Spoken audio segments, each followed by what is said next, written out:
Hello, welcome to our YouTube channel Expert Learning, which provides you free online classes for students for all class and English learning program.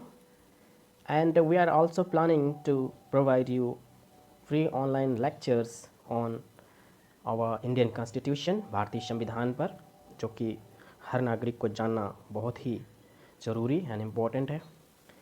सो इस channel पे हम आपको फ़िलहाल ये जो आज का क्लास है ये इंग्लिश लर्निंग प्रोग्राम पे बेस्ड है, जिसको आप हमारे इंग्लिश लर्निंग प्रोग्राम की जो वोकेबलरी सीरीज़ 1 का वीडियो है, जैसे ये आज हम सीरीज़ 5 पे लेक्चर देंगे. इसी का सीरीज़ 1 आप देखेंगे तो आपको पूरा समझ में आ जाएगा कि ये इंग्लिश लर्निंग प्रोग्राम में हम पूरा क्या कवर करने वाले हैं. ठीक है. एंड ये आज वोकेबलरी का सीरीज़ 5 पर बेस्ड वीडियो एंड क्लास है. ये क्लास है जो कि this is very important for all competitive exams, English learners and जो स्पोकन इंग्लिश की प्रैक्टिस कर रहे हैं. ठीक है. सो हम अपना पैटर्न बता देते हैं सबसे पहले फिर से कि किस तरह हम इंग्लिश का लेक्चर आपको लेके आते हैं आपके लिए. हम every day we have 10 words. ठीक है. 10 वर्ड होते हैं जिसको हम 9 वर्ड्स को आपके सामने डिस्क्राइब करते हैं और लास्ट वर्ड आपको खुद प्रैक्टिस करनी पड़ती है, खुद आपको बताना पड़ता है. आप अपने घर पे बैठ के उसको प्रैक्टिस करें कि उसको कैसे, जिस पैटर्न में हम आपको बताएंगे उसी पैटर्न में आप उसे करके होमवर्क, जस्ट लाइक होमवर्क, आप आइदर कमेंट करिए आइदर आप खुद प्रैक्टिस करिए.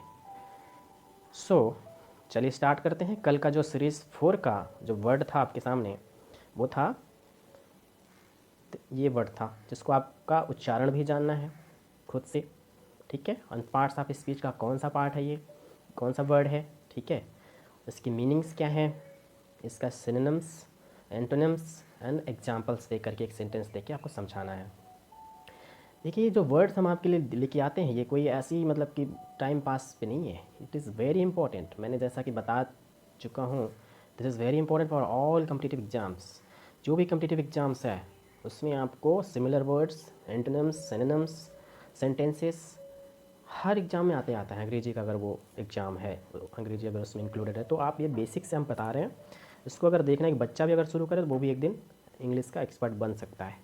एंड हर वो व्यक्ति, हर वो देख सकता है. ये हमारा जो जैसे बता रहे थे हम कि ये सीरीज़ 4 का 10th वर्ड था जो आपको करना था. इसको क्या बताना था. तो ये जो वर्ड है इसको अभी हम आपके सामने आज असाइनमेंट कल का अब हम आज करके दिखा रहे हैं. ठीक है. ये था स्कॉर्च. इस वर्ड जो था इसको पढ़ते हैं स्कॉर्च, स्कॉर्च. ठीक है. हम थोड़ा सा ज़्यादा उसमें किसी भी वर्ड में घुस जाते हैं, बताने लगते हैं, क्योंकि जो हमारे ग्रामीण क्षेत्र के जो स्टूडेंट्स हैं जिनके लिए अंग्रेजी एक पहाड़ जैसा सब्जेक्ट है, जिसको नाम सुन के ही डर जाते हैं, तो उनका भी थोड़ा फ़ायदा हो जाए. सो जो काफ़ी टैलेंटेड हैं, इंग्लिश में थोड़ा जानकार हैं, उनसे रिक्वेस्ट है कि थोड़ा बुरा ना माने और कृपया सपोर्ट करें. तो ये पार्ट्स ऑफ स्पीच का नाउन है. ये पार्ट्स ऑफ स्पीच क्या होता है उसकी भी हम क्लास करेंगे. आप अगर हमारे चैनल पे लगातार बने रहेंगे तो आपको सारी अपडेट्स मिलती रहेंगी. ठीक है. तो स्कॉर्च होता क्या है. First we should know the English meaning.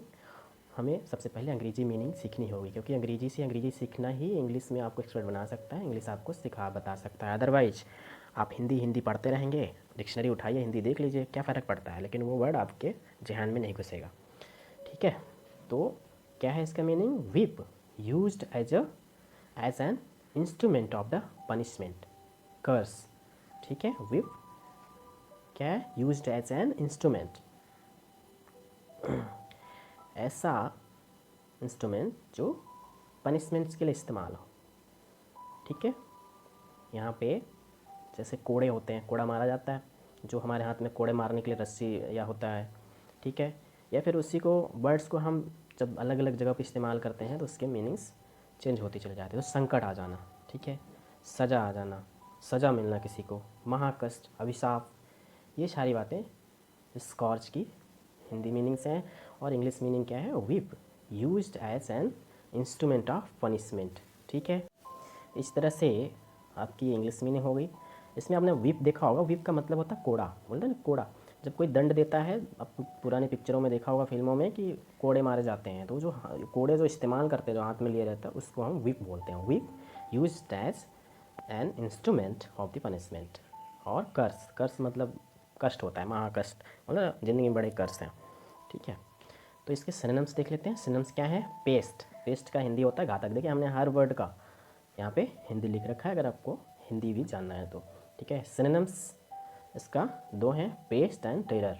इनका भी मतलब देखिए घातक उसी से रिलेटेड है, सिमिलर वर्ड्स होते हैं, ठीक है। स्कॉर्च का सिमिलर वर्ड्स क्या हैं, यानी सिनोनिम्स क्या हैं, बहुत सारे होते हैं, बट हमें 2-3 पढ़ लेते हैं, तो ज़्यादा हो जाता है कि फिर ऊपर से निकलने लगता है आपको, तो इसलिए हम कम से कम में अच्छा से अच्छा समझने की कोशिश करते हैं, ठीक है।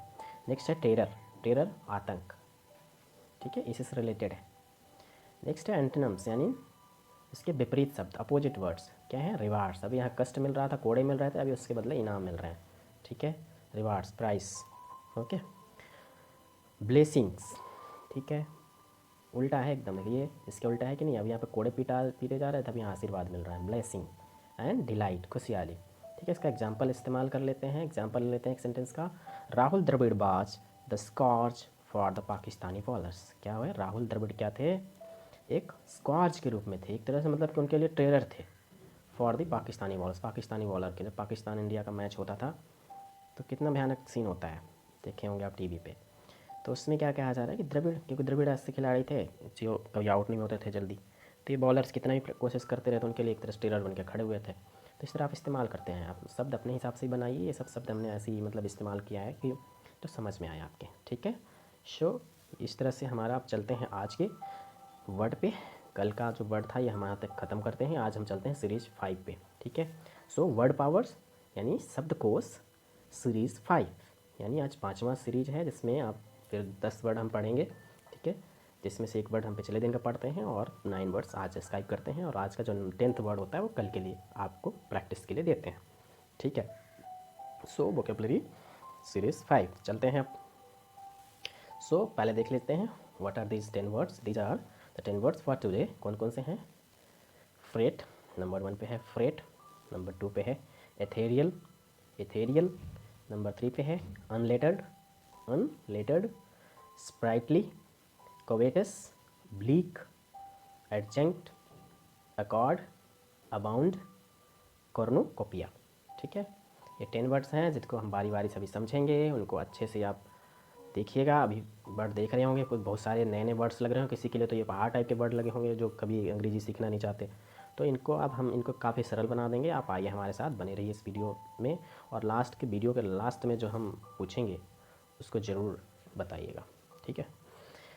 नंबर 1 पे है फ्रेट, नंबर 1 फर्स्ट वर्ड था फ्रेट, जो कि एक वर्ब के रूप में इस्तेमाल होता है, ठीक है।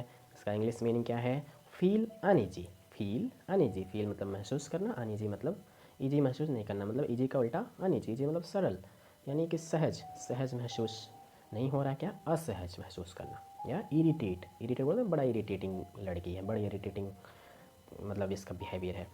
सो तो उसका मतलब है, इसका फ्रेट के ये मीनिंग्स हैं इंग्लिश के, ठीक है। इसका हिंदी होता है चिड़चिड़ाना या झल्लाहट या क्रोध करना, ठीक है, गुस्सा हो जाना। इसका सिनोनिम्स क्या है भाई? बी अपसेट या बी एनेक्सियस, ठीक है। बी मतलब होना, अपसेट मतलब अपसेट हो जाना, अपसेट बोलना, अपसेट मत करो, अपसेट तो आज बच्चा बच्चा जानता है, जो नहीं पढ़ा लिखा वो भी अपसेट अपसेट बोलता रहा, हम अपसेट हैं आज। तो बी अपसेट यानी अपसेट हो जाना, बी का मतलब होता है होना, ठीक है। और या फिर अनेक्सियस, अनेक्सियस मतलब होता है व्याकुल, ठीक है। ये वेरी इजी वर्ड्स हैं, कल पिछले जो सीरीज थी 4 में भी आए थे ये सब, तो इसलिए बार बार यहाँ हिंदी लिखने की ज़रूरत नहीं है। आप लगातार सीरीज पे लगे रहेंगे तो आपको सारे शब्दों का मतलब मिलता रहेगा। दिन भर में कम से कम आपको 100 शब्द, इस 10 वर्ड के पीछे आपको 100 शब्दों का ज्ञान कम से कम होगा। इसलिए ये 20-25 मिनट का जो वीडियो होता है वोकेबलरी का, ज़रूर देखें और बच्चों को भी दिखाएँ, ज़्यादा ज़्यादा लोगों को बोलें कि जोड़ें, सब्सक्राइब करें, उनका सबका फ़ायदा होगा।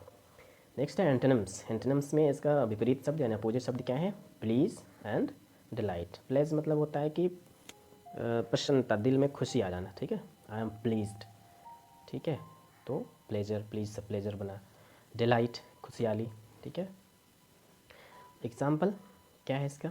Baby is fretting during her work. Baby कोई नाम है लड़की का, बच्चा नहीं है छोटा था, ठीक है, कोई लड़की का नाम है baby. Baby is fretting during her work, वो अपने काम में चिड़चिड़ा रही थी। फ्रेटिंग मतलब चिड़चिड़ाना, जो बेबी नाम की लड़की है वो फ्रेटिंग चिड़चिड़ा रही है। ड्यूरिंग मतलब कि के समय, किसके, अपने काम के समय। हर मतलब अपने, वर्क मतलब काम, अपने काम के समय काफ़ी चिड़चिड़ा रही थी। ठीक है, सो इस तरह से आपका पहला शब्द पूरा हुआ। दूसरा शब्द चलते हैं। दूसरा शब्द है एथेरियल में, ठीक है, जिसका मीनिंग इंग्लिश मीनिंग है एक्सट्रीमली डेलिकेट। डेलिकेट का मतलब होता है नाजुक, एंड एक्सट्रीमली मतलब तो आप सब जानते ही हैं, यानी अत्यंत, अति, अति नाजुक, यानी कि अत्यंत नाजुक मतलब क्या होगा, हल्का, कोमल, काफ़ी कोमल को बोलते हैं अत्यंत नाजुक का। भाई आप कितना अत्यंत, कितना नाजुक मतलब बोलते हैं रहते हैं ना। एयरी मतलब हल्का, एयरी हल्का, एयरी मीन्स एयरी, एयर जैसे हल्का होता है हवा, तो उसी तरह इसको भी कहेंगे हल्का। So these are the English meanings of this word ethereal. And now we are moving to the next synonym of this word. तो सिनोनिम्स क्या है, लाइट एंड सबलाइन। यहाँ पे लाइट का मतलब है सरल, सहज, ठीक है, सरल। एंड सबलाइम, सबलाइम का मतलब है भव्य, ठीक है, यानी अच्छा, हल्का, कोमल, कोमल कोमल दिल वाला। तो इस तरह से इसका सिनोनिम्स हो गया। एंटोनिम्स देख लेते हैं। Substantial, hard. सब्सटेंशियल मतलब सैद्धांतिक, मतलब काफ़ी, कहते हैं ना कि काफ़ी कठोर दिल वाले हैं, सैद्धांतिक है, ठीक है, या फिर हार्ड, हार्ड, ठीक है, हार्ड भी दिया हुआ यहाँ पे। तो इसका एंटोनिम्स हो गया एथेरियल्स का। इसका एग्जांपल देख लेते हैं। हर एथेरियल ब्यूटी, हर एथेरियल उसकी कोमल सुंदरता, ठीक है, हर एथेरियल मतलब कोमल यहाँ हो गया इसका मतलब, एंड ब्यूटी मतलब सुंदरता। चलते हैं नेक्स्ट वर्ड की ओर। Third word is unlettered. Unlettered, जिसको पढ़ने में दिक्कत हो तोड़ तोड़ के पढ़ें, अनलेटर्ड, ठीक है, जिसको एडजेक्टिव के रूप में इस्तेमाल करते हैं। और यहाँ इसका अनलेटर्ड का मतलब होता है अनएजुकेटेड। अनएजुकेटेड मतलब बोलते हैं ना अनपढ़ है, अनएजुकेटेड। सो उसको अनएजुकेटेड डायरेक्ट ना बोल करके उसको बोल सकते हो अनलेटर्ड, ठीक है। तो ऐसे शब्दों को इसलिए हमें सीखते हैं कि थोड़ा हमारी मीनिंग्स जो इंग्लिश की है, जो लेवल है, इंक्रीज हो। अनलेटर्ड पीपल, उनको समझ भी नहीं आएगा अनपढ़ कह रहा है, और आप बोल भी लोगे। सो अनएजुकेटेड तो एक नॉर्मल फेमस वर्ड हो जाता है, अनएजुकेटेड, अनएजुकेटेड, इलिटरेट, ठीक। तो इस तरह से इसका ये हो गया। सिनोनिम्स है इग्नोरेंट, जिसका इंग्लिश मीनिंग है अनजान या अज्ञानी, ठीक है। इग्नोरेंट बोलते हैं, इग्नोर कर रहा है, इग्नोरेंट, जो इग्नोर करते हैं उनको इग्नोरेंट बोलते हैं, उस क्वालिटी को इग्नोरेंट बोलते हैं, इसकी क्वालिटी इग्नोरेंट क्वालिटी है इसके पास। या इलिटरेट, इसका सिनोनिम्स यानी सेम इसी के जैसा सिमिलर शब्द क्या हो जाएगा, इलिटरेट। अब इसका विरोध विपरीत शब्द देख लेते हैं, एंटोनिम्स। एंटोनिम्स क्या है, एजुकेटेड या लिटरेट, ठीक है, सी ठीक, इलिटरेट का उल्टा लिटरेट। लिटरेट मतलब पढ़ा लिखा आदमी कहलाता है, literature, literature people, literate people, okay, literated. और उसका उल्टा जस्ट हो गया एन एजुकेटेड, था तो अभी हो गया एजुकेटेड, उसका जस्ट उल्टा, ठीक है। एग्जाम्पल सेंटेंस बना लेते हैं इसका, ओके। एग्जाम्पल सेंटेंस में क्या है, सच मिसकंसेप्शंस यानी गलत फहमी। यहाँ पे हमने देखिए सेंटेंस में भी बीच बीच में हिंदी लिख रखा है ताकि आपको कभी दिक्कत ना हो उस सेंटेंस को देखने। क्या है, such misconceptions have not been confined to the unlettered masses, ठीक है। सच मीन्स कंसेप्शन मतलब ऐसी कोई ऐसी गलत फहमियाँ, हैव नॉट बीन कन्फाइंड सीमित नहीं की गई, टू द अनलेटर्ड मासेस जो अशिक्षित जनसमूह है। इस तरह से आप शब्दों को प्रयोग कर सकते हैं। हमारा मेन मकसद था कि हम अनलेटर्ड शब्द को इस्तेमाल करें, to the unlettered masses. Unlettered यानी कि अशिक्षित, अनपढ़ समूह, जन समूह जो कि पढ़े लिखे नहीं थे, ऐसे भीड़ भाड़ की तरह इकट्ठे हुए थे, तो उनकी सच मीन्स मिसकंसेप्शन मतलब उनके अंदर कोई गलतफहमी हुई और उन्हें कन्फाइंड नहीं किया गया, कहाँ, टू दी अनलेटर्ड मासेस। इस तरह से आप इसको समझ गए हैं। चलते हैं फोर्थ वर्ड की ओर। तो फोर्थ वर्ड है स्प्राइटली, स्प्राइटली, स्प्राइटली, ओके। इसको एडजेक्टिव, ये एडजेक्टिव का पार्ट है। इसका मीनिंग्स है लाइवली और मेरी और मिर्थफुल, ठीक है। इसके हिंदी भी लिख दिया हमने, प्रमुदिक, उत्साहयुक्त, आनंदपूर्ण। नहीं, स्प्राइटली मतलब ना sprightly moment, this was the sprightly moment. So यहाँ पे इसका मतलब उत्साह, आनंद, ठीक है, स्प्राइटली का। इसका सिनोनिम्स क्या है, एजाइल यानी तेज, कहते हैं काफ़ी एजाइल गर्ल थी, काफ़ी तेज लड़की थी, अजाइल गर्ल या एजाइल, तेज। एक्टिव यानी सक्रिय, active person, they were very active person. इनका हर शब्दों को इस्तेमाल करके सीखेंगे तभी आपको ये मीनिंग्स एकदम से ध्यान में चढ़ जाएगा, दिमाग में चढ़ जाएगा। इसका एंटोनिम्स यानी विलोम शब्द क्या है, स्पिरिटलेस। स्पिरिटलेस, यहाँ पे आनंद था, बहुत ही अच्छे मन से, खुशी मन से जी रहे थे, लेकिन यहाँ पे स्पिरिटलेस हो गए, जिनके अंदर कोई इच्छा नहीं रहेगी, डरपोक, बेचान, ठीक है, या लेथार्जिक, जैसे मंद, सुस्त, निद्रालु टाइप के, दिन भर नींद आती रहती, पढ़ने भी बैठा तो नींद आ रही है, तो ऐसे लोगों को क्या बोलते हैं, लेथार्जिक, यानी स्प्राइटली का जस्ट उल्टा। ओके, एग्जाम्पल सेंटेंस क्या है, the sprightly old women walks 2 miles every day. 2 miles every day क्या है, the sprightly old women. Sprightly old women adjective है, एडजेक्टिव किसी भी नाउन के प्रोनाउन या प्रोनाउन के पहले लगाए जाते हैं, ठीक है, एडजेक्टिव। तो इस ग्रामर को हम बाद में पढ़ेंगे, लेकिन अभी बता दे रहे हैं कि प्रोनाउन ये हमारा नाउन है ओल्ड वुमन, ठीक है, ओल्ड वुमन के पहले लगा रखा है क्या, स्प्राइटली, यानी ये एडजेक्टिव का काम कर रहा है, यानी कि आनंदित या उत्साहित महिला, वो पुरानी महिला यानी ओल्ड महिला, एजेड, ठीक है। बाक्स, बाक्स मतलब चलती है क्या, 2 miles एवरी डे, 2 मील हर दिन चलती है, बताओ, उत्साहित होकर के, इतनी बूढ़ी औरत भी। तो इस तरह से इस्तेमाल किया गया है इसको। नेक्स्ट 4, कोवेटस क्या है, कोबेटस, इसको पढ़ सकते हैं आप, कोबेटस, कोबेटस, इसको एडजेक्टिव, इसका ये एडजेक्टिव है, ठीक है, पार्ट्स ऑफ स्पीच का एडजेक्टिव है। इसका इंग्लिश में देख लेते हैं, रेपेशियस, ठीक है, रेपेकियस भी बोल सकते हैं, रेपेशियस भी बोल सकते हैं, ठीक है। तो रेपेकियस, रेपेशियस या कुछ भी बोल लीजिए आप। स्टिंगी, स्टिंगी, ठीक है, स्टिंगी एंड माइजर, इसका मतलब होता है लोभी, लालची लोग, ठीक है, जो लालची का लालचपन करता है उसको रेपेकियस बोलते हैं, या स्टिंगी या माइजर बोलते हैं। यानी कोबेटस, इसका सिमिलर वर्ड्स है, सेम है, कोबेटस का मतलब लोभी, लालची, ठीक है। सिनोनिम्स क्या है इसका, ग्रीडी, ग्रीडी मतलब भी लालची होता है, तो उसके सिमिलर वर्ड्स हैं, सेम वर्ड्स हैं। और क्या है, इनसैटिएबल, इनसैटिएबल यानी असंतोषी, ना सेटिस्फाई नहीं है, सेटिस्फाई उसी वर्ड से, सेटिस्फाई वर्ड का ही ये एडजेक्टिव पार्ट है, इनसैटिएबल। इसका एंटोनिम्स क्या है, मैग्नानिमस, मैग्नानिमस यानी उदार होना, मैग्नानिमस। जेनरस, जेनरस मतलब दरिया दिल या दयावान। एग्जांपल्स क्या है इसके, मोहनी इज़ अ कोबिटस वोमेन, कोई एक औरत है मोहनी, जिसको बोला जाए इज़ अ कोबिटस वोमेन, यानी कि कैसी, लालची, लोभी औरत है, ठीक है। चलते हैं नेक्स्ट वर्ड की ओर, दैट इज़ हम 6th वर्ड पे चलते हैं अभी। 6th वर्ड है हमारा ब्लीक, क्या है, ब्लीक, ब्लीक ये एडजेक्टिव के रूप में काम करता है, इसका मीनिंग्स है कलरलेस, इसमें अंदर कोई रंग ही ना रहता, कहते हैं ना कि बेरंग। डिस्मल, डिस्मल इसका हिंदी मीनिंग्स लिख दिया हमने, बेरंग यानी जिसमें कोई रंग ना हो, सूना, सूना सूना रहता है ना। साफ दिल, साफ दिल हो गया, दिल का साफ रहे जो। निष्कपट, निष्कपट, ठीक है। सिनोनिम्स क्या है इसके, कलरलेस या वैकेंटली, कलरलेस या वैकेंटली। तो इसका एंटोनिम्स क्या है, ब्राइट, ब्राइट यानी चमकदार, ठीक है, चमकदार। नेक्स्ट है इसी का एंटोनिम्स, प्लेजेंट, सुखद। अभी यहाँ पे निष्कपट था, बेरंग था, साफ दिल था, ठीक है। यहाँ पे क्या आ गया, प्लेजेंट, ओके, जिसमें कोई रंग नहीं था, यहाँ रंग भर दिया गया। अगर ब्लीक बोलेंगे मतलब उसके अंदर कोई रंग नहीं है, एकदम से आदमी कुछ है ही नहीं उसके अंदर क्वालिटी। अब यहाँ पे खुशी आ गई, उल्टा, प्लेजेंट, ठीक। एग्जाम्पल सेंटेंस ले लेते हैं, Manish was found in the bleak little room in disappear. क्या मतलब समझे भाई साहब, मनीष वाज फाउंड, मनीष कैसे, मनुष्य पाया गया कि मनीष जो है इन the bleak little room in disappear, यानी ब्लीक लिटिल रूम जिसमें कोई रंग नहीं था, बेरंग, कलरलेस, ठीक है, इन डिसअपियर, ओके। इस तरह से आप शब्द का इस्तेमाल कर सकते, ब्लीक, यहाँ पे बेरंग का मतलब समझ में आ गया होगा कि Manish was found in the bleak little room in disappear, ठीक है, डिसपेयर, ठीक है, डिसअपियर नहीं, डिसपेयर। सो इस तरह से हम इस तरह से हम ये 5-6वां शब्द देखें, इसका जो मीनिंग है, इसका एग्जाम्पल है, इसमें डिसपेयर जो वर्ड है इसका मतलब निराशा होता है, ठीक है।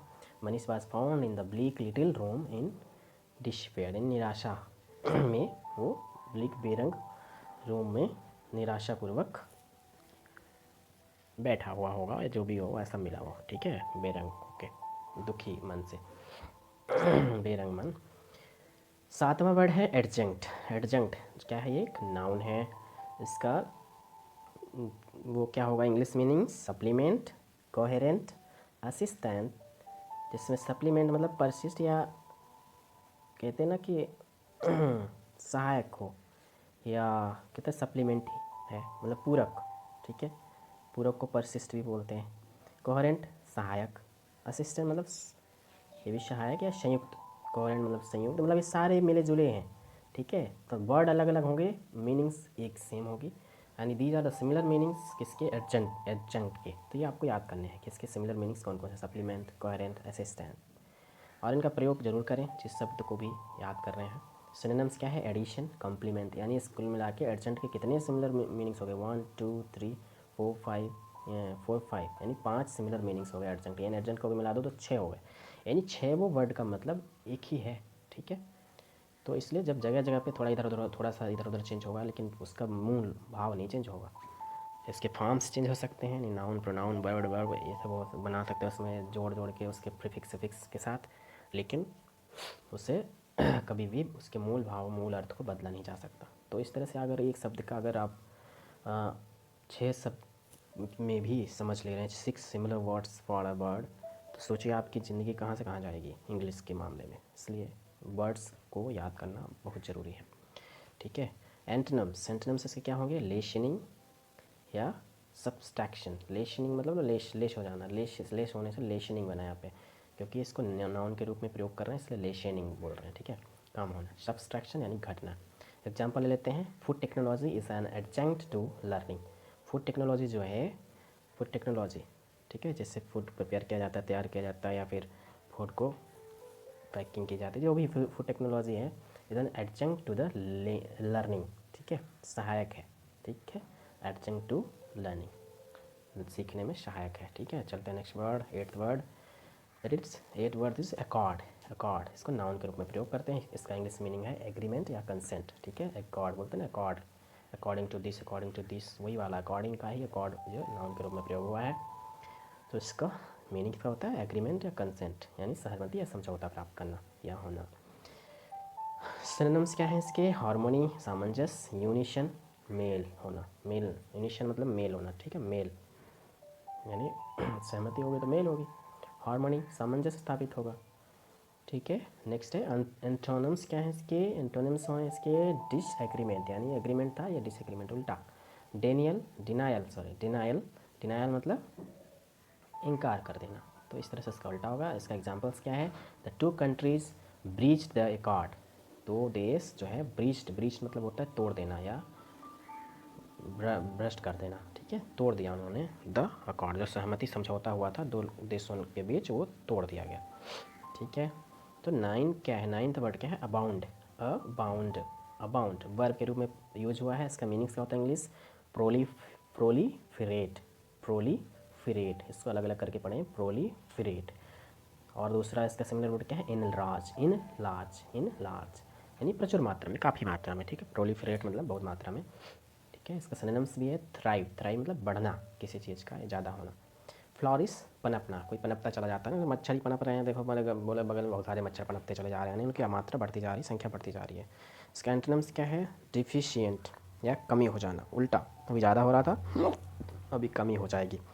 Antonyms deficient, okay, and destitute, ये पिछले उसमें भी पढ़े थे हमने, सीरीज 4 में भी, ठीक है। तो बार बार यही मीनिंग ना बताते रहें, लोगों को बोरिंग होने लगेगा, इसलिए एंटोनिम्स इसका है डिफिशिएंट एंड डिस्टिट्यूट, ये पढ़ लीजिए अच्छे से। और एग्जांपल इसका है, the Arabian sea abounded with the blue whale. Arabian sea जो है अरब सागर, वो किससे भरा हुआ है प्रचुर मात्रा में, विद द ब्लू व्हेल होती ना, ओके। तो इसके साथ ही आज का ये 9th वर्ड खत्म हुआ, 10वें वर्ड की ओर चलते हैं। तो 10वां 10th वर्ड है, आपको खुद से पढ़ना है, इसका प्रोनाउंसिएशन पता करना है, इसकी इंग्लिश हिंदी मीनिंग निकालनी है, ढूंढ के पता करनी है। सिनोनिम्स इसके क्या होने चाहिए, क्या होंगे, वो आपको ढूंढना है, एंटोनिम्स भी बताना है, और एक एग्जाम्पल भी देना है। इससे क्या होगा कि आपका प्रैक्टिस हो जाएगी, जिस पैटर्न में हम आपको समझा रहे हैं उसी पैटर्न में आपको ये ढूंढ के पता करके, कम से कम आपको भी तो पता चलना चाहिए कितनी मेहनत लगती है, हैं, शब्दों के ये मीनिंग्स, अर्थ, ये सब ढूंढने में या पढ़ने में, लाने में, आपके लिए प्रोवाइड करने में, या फिर जो लिखता भी होगा तो सोचिए कैसे, कितना मतलब सोच सोच के लिखता होगा, बताता होगा, खोज के भी लिखेगा, कोई ऐसी तो हवा में तो नहीं लिख देगा। तो आपको भी प्रैक्टिस हो जाएगा, साथ में आपको ये सीख जाओगे इस शब्द के बारे में, जीवन में कभी भूलोगे नहीं। तो ज़रूर ऐसे इसको प्रैक्टिस में करें। और इसी के साथ आज का हमारा ये क्लास ख़त्म होती है, समाप्त होती है। प्लीज़ लाइक करें, सब्सक्राइब करें, ठीक है, हमारे चैनल को, जिससे ज़्यादा से ज़्यादा संख्या में लोग जुड़ें। अपने फ्रेंड्स सर्कल में जितने भी लोग हों उन्हें ज़रूर जोड़ें। सभी सब्सक्राइबर से रिक्वेस्ट है, हम हर बार रिक्वेस्ट करते हैं कम से कम 5-10 बंदों को ज़रूर एक व्यक्ति जोड़े, ताकि इसमें जो पढ़ाने वालों को थोड़ा सा साहस मिले और इस तरह से समय निकाल करके आपके लिए जो ये क्लासेस कराई जा रही हैं, मीनिंग्स ढूंढ के लाया जा रहा है, उसको थोड़ा सा मोटिवेशन मिलेगा। आज बस इतना ही।